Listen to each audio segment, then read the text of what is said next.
We move now to a new endeavor for the Beverly Theater.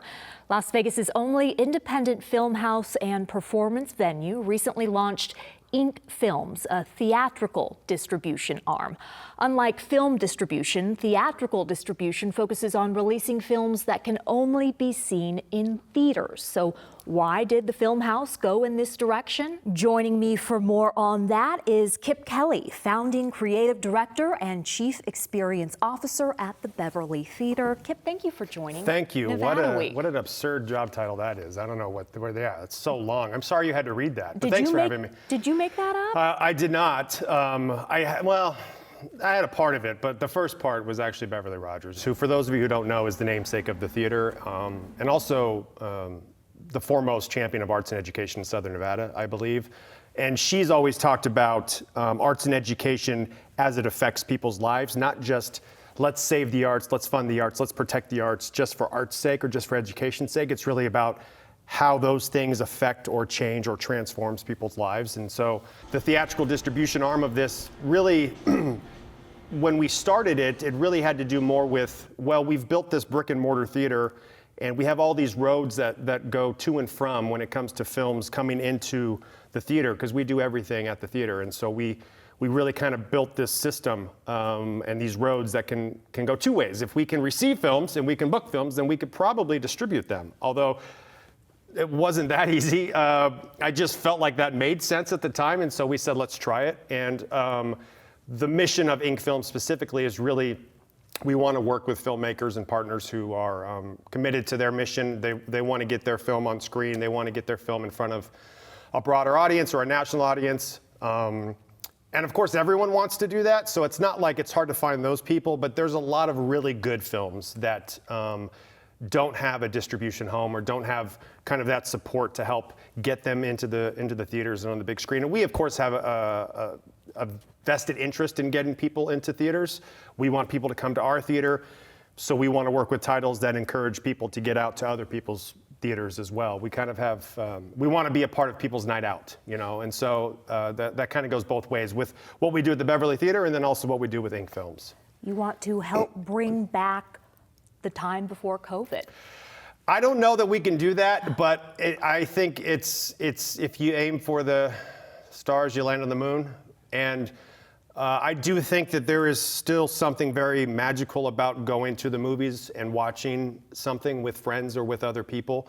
I love to stream. I think streaming is a powerful tool, but that's a very personal thing, kind of people's night in. If I told people what I streamed at home, they'd probably, you know, there's guilty pleasures. Like I leave that to the people at home. What do you want to stream?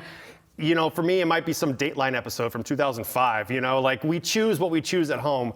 But when we talk about being a part of people's night out, it's about encouraging and getting them to inspire or to create or to think or to engage and be a part of the community, which we like. We like doing that. Talking about changing people's lives, this inaugural release in particular is going to help the animators that are featured in this film. Yeah. How?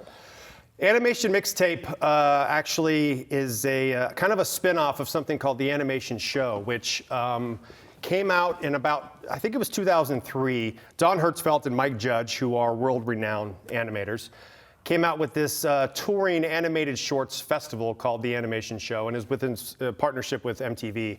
And the ethos of that was really, and I think the quote exactly is, to release animators from the dungeon of internet exhibition, something like that. And even in 2003, they get off of the internet and go see the movies, and that was 22 years ago. Wow. And so we went to Don and thought that this would be a good idea to kind of do it again. And he is a big fan of independent animators, obviously. He's one himself, but he's a little more big time now. He's got a couple Oscar nominations under his belt, and he's done a lot of big things. And he really wanted to work and to put this project together to benefit other independent animators who haven't had a chance to have their stuff on the big screen yet. So not every project we do will be like this, but this one was very close to the heart of what we do at Ink Films and what Don and Mike created in 2003.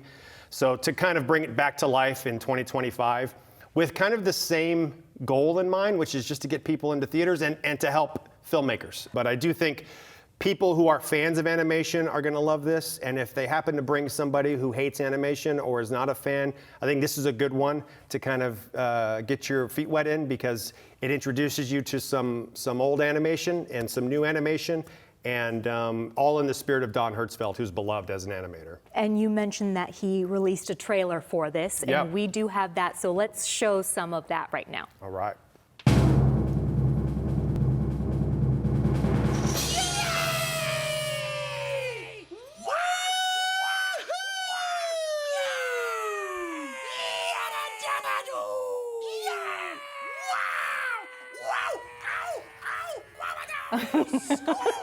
Okay, so I've seen this a couple of times now, Yeah. and I laughed, and I don't know why. Yeah, me either.